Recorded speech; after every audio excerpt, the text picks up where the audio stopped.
Welcome back to another 4 Minute Drill. My name is Marquise Cheney, and on today's episode, we're going to be looking at wide receiver Rondale Moore. If you ask me, this episode is long overdue. This has to be one of the more exciting, explosive players the Falcons have added over the past couple off seasons. And the way we acquire him is truly interesting. We have to remember the day after we signed Kirk Cousins and Darnell Mooney, we trade Desmond Ridder to the Cardinals for Rondale Moore. I mean, just a straight up player for player swap. And it had me wondering, what's the catch? What are we missing? Rondale Moore was just a second round pick for that ball club. Why is he now available for what it seems to be a backup quarterback? I think these are going to be some of the questions what we see, and hopefully we'll figure out how we can use Rondale in this Zach Robinson offense. But before we do that, let's go back to his time at Purdue. He was extremely productive as a freshman. Finished his freshman season with 114 catches, just under 1,300 yards, and 12 touchdowns. His first career game at Purdue, he had 313 all-purpose yards. And his first year as a freshman, he won the most versatile player in the country award, making him the first true freshman to do this. Now, the next 2 seasons, he dealt with injuries. It limited his playing time. He dealt with a hamstring injury, a back injury.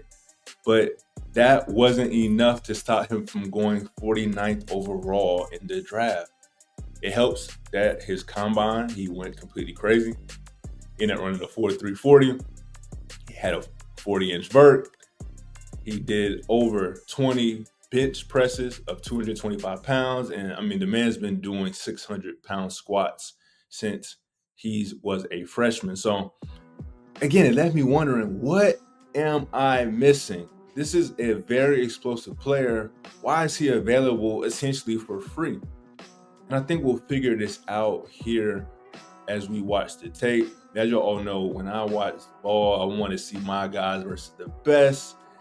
And lucky for us, we get to see Rondale Moore against Raheem Morris's defense in 2022. So let's take a look to see how he was successful. This was a game where he finished with 9 catches for 904 yards on 13 targets. And as we can see, the Cardinals are using him a lot underneath, a lot in the middle. We're going to see him as the wide receiver for screens. We're going to see him as the X running go routes. I mean, we see him everywhere. Again, we're seeing how versatile he is. But I think for Atlanta, his best role is going to be the role we see here.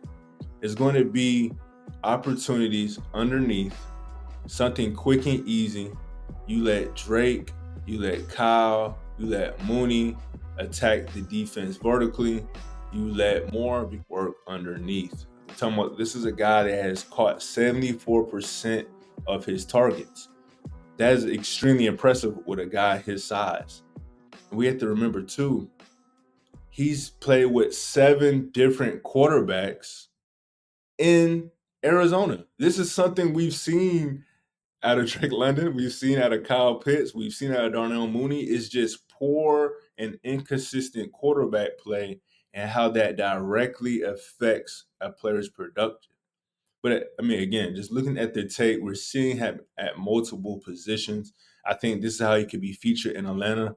And I can see how the Cardinals, they want to get bigger and they wanted just to move on from Moore because they knew they weren't going to re-sign him. So again, I think these are positive things for the Falcons. And I think the Falcons can really utilize him this season, get the most out of him this season, and not necessarily be forced to re-sign him. What do y'all think about Rondale Moore? Do y'all think this was a sneaky steal of a pickup? Let me know.